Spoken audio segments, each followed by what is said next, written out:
안녕하세요. 웅덩이 매매법 레버리지 ETF 장기 투자자 디벨론몽입니다. 오늘 영상에서 전해드릴 소식은 대부분 파월의 청문회 발언입니다. 파월이 드디어 경기 침체 가능성 밑밥을 던지기 시작했습니다. 거기에 페드는 앞으로 1년 내 경기 침체가 찾아올 확률을 50% 이상으로 내다봤습니다. 그 외 중요 발언들만 짧게 전달드리고 2분기 실적 발표에 따라 상방으로 가냐 하방으로 가냐로 나뉠 듯합니다. 경기 침체가 기정사실화이기 때문에 월가 및 대부분의 투자자들은 2분기 실적 발표로 상방으로 가더라도 결국 경기 침체가 찾아오면 또 찐바닥을 찾으러 갈 것이란 의견이 지배적입니다. 거기에 미국 주식에 투자하는 우리, 돈 벌어서 환전해야 하는데 환율이 1,300원을 돌파했습니다.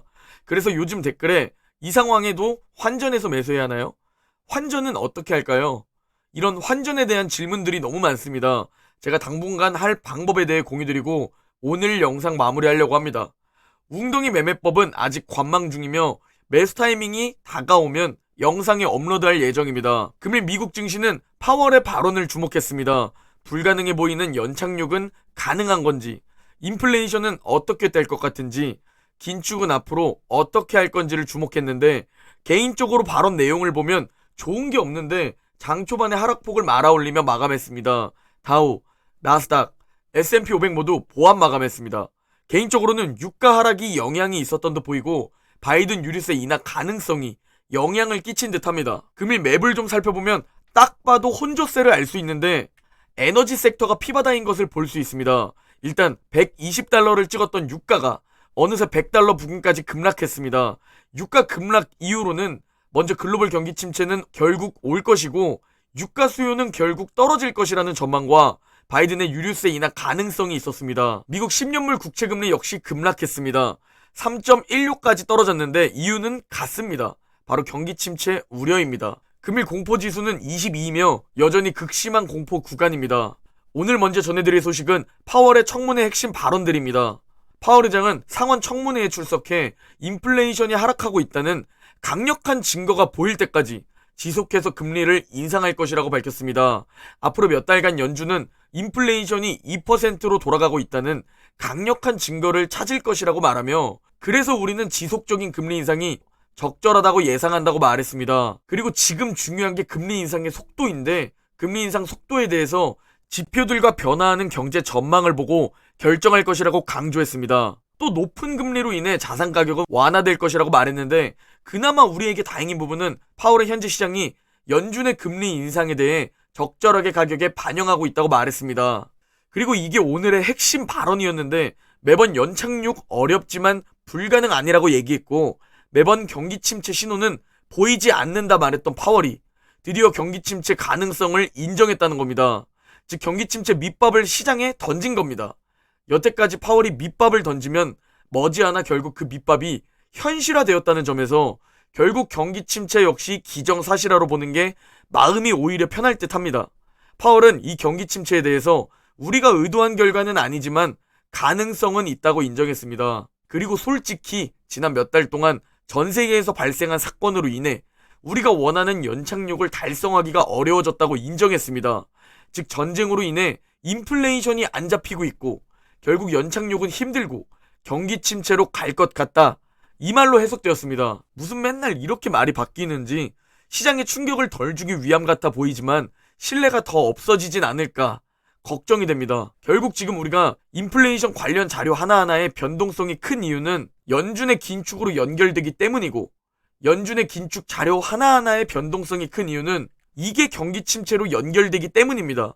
경기 침체가 오면 실적 악화로 연결되고 실적 악화가 나타나면 찐바닥을 보러 갈 것이라는 겁니다. 그래서 이제 시장은 인플레이션도 봐야 하고 그거에 맞춰서 연준의 금리 인상도 봐야 하고 또 그거에 맞춰서 경기 침체 우려도 봐야 하는데 이제 7월부터 시작되는 2분기 실적 발표도 봐야 합니다. 그런데 작년과 올해 초만 해도 실적 발표로 시선이 쏠릴 때 우리는 실적 랠리를 기대했지만 지금 시장은 실적 쇼크를 우려합니다. 여기서 생각보다 잘 나오면 상승을 보일 수 있는 것이고 우려한 대로 실적 악화로 연결되면 지금의 시장 가치는 저렴한 가치가 아니라 다시 비싼 가치가 되면서 결국 주가는 더 떨어지게 된다는 겁니다. 나중 가서 쇼크 받기보다는 항상 최악의 상황에 대해 인지하고 있어야 합니다. 사실상 현재 상황으로 볼 때 경기 침체는 찾아올 것으로 보입니다. 가장 좋은 시나리오는 실적 랠리가 시작되어서 현금 비중이 없는 분들은 어느 정도 현금 비중을 늘릴 수 있게 평단가까지 올라오는 것이지만 현재 상황을 봤을 때 쉽지 않아 보입니다. 실적이 악화되어서 기업 이익이 떨어지면 최악의 경우 S&P 500은 3,000까지도 갈 수 있겠구나 라는 마음의 준비만 해두면 됩니다. 그렇게 될 경우 하락장의 기간은 내년까지 이어질 수 있겠구나 라고 알고 있으면 됩니다. 장기 투자자인 우리에게는 그냥 이게 끝입니다. 알고 있으면 되는 겁니다. 그리고 또 우리에게 중요한 소식이 있었는데 환율이 1,300원까지 올라간 겁니다. 제가 1,100원쯤부터 달러로 환전하기 시작했는데 지금 벌써 1,300원까지 올라갔고, 이게 왜 놀랄 일이냐면 환율이 1,300원을 찍었을 때가 과거에 딱 4번밖에 없었고, 그리고 올해가 5번째라는 겁니다. 먼저 1997년 IMF 외환위기 때 1,300원을 뚫었고, 2001년 닷컴 버블과 카드채 위기 때 1,300원을 뚫었고, 2008년 금융위기 리먼 브라더스 사태 때 뚫었었습니다. 그리고 올해 2022년 경기 침체 우려라고 써있지만 개인적으론 코로나, 러시아 우크라이나 전쟁, 인플레이션, 금리 인상 등으로 적어야 할 것 같습니다. 지금 우리는 환전해서 미국 주식에 투자하는 미국 주식 투자자들이기 때문에 댓글에 이와 관련된 질문들이 정말 많이 달립니다. 지금 상황에서도 환전하고 매수하냐? 지금 차라리 환해지 종목에 투자하는 건 어떻냐? 환율 때문에 매수하지 못하고 지켜만 본다 등 말이죠. 지금 저도 정확히 어떤 판단을 내리진 못했지만 3가지 플랜을 가지고 있습니다. 먼저 첫 번째, 10년 이상 미국 주식 장기 투자할 돈이라면 결국 환차손보다 수익률이 높을 것이기 때문에 그냥 환전해서 직투한다. 그리고 두 번째, 환차손이 될 것 같지만 강달러 유지도 될 것 같아서 잘 모르겠다면 국내 상장된 미국 주식 환해지 종목에 절반 투자하고 나머지 절반은 환전해서 직투하는 방법. 마지막 세 번째, 나중에 매도할 때 환차손이 확실할 것 같다고 생각되시면 지금 이렇게 환율 높은 시기에는 환전해서 직투하지 마시고 국내에 상장된 미국 주식 환해지 종목 매수하는 방법. 이렇게 3가지입니다.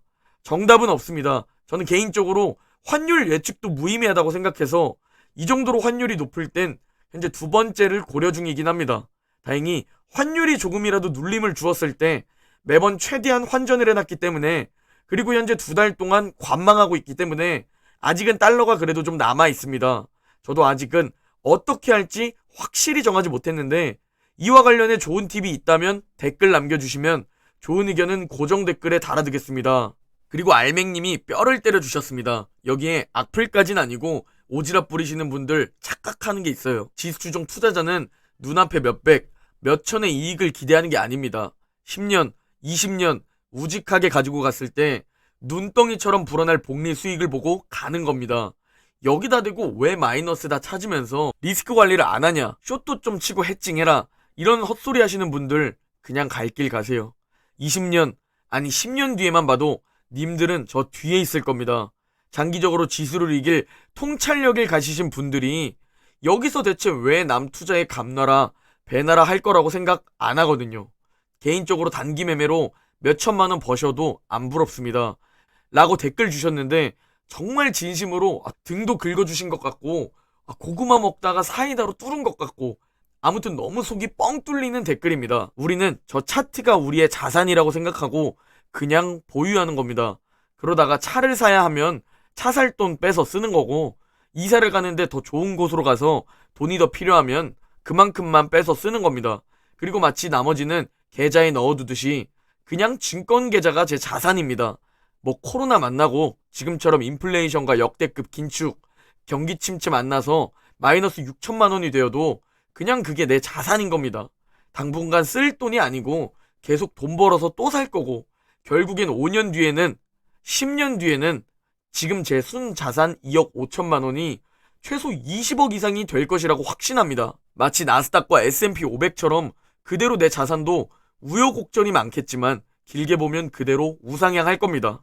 심지어 2009년 기사인데 워렌 버핏이 매수하고 나서 훨씬 더 떨어졌다고 조롱합니다. 거의 대부분 매수하고 나서 마이너스 30% 하락한 상황에 기자들, 악플러들 얼마나 신났을까요? 아주 일부분만이 지금 주가를 보면 안 되고 나중을 봐야 한다고 지적했을 뿐, 나머지는 신나서 달려들었습니다. 그러나 13년이 지난 지금 사람들은 와, 버핏의 통찰력 이러고 지켜만 본다는 겁니다. 인생과 주식은 마라톤입니다. 가야 할 지점은 굉장히 먼데 100m 단거리 마냥 호흡 조절 못하고 그냥 미친 듯이 돌진하다가 지쳐서 멈추고 끝나는 게 아니라 페이스 조절하면서 일정한 페이스로 도착할 때까지 길게 끝까지 가는 겁니다.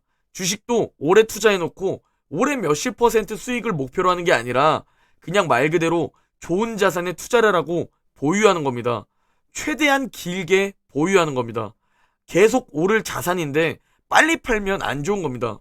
주식은 100m 단거리가 아니라 42.195km 장거리 마라톤입니다. 극한의 고통을 이겨내는 싸움입니다. 그리고 진득하게 기다리는 겁니다.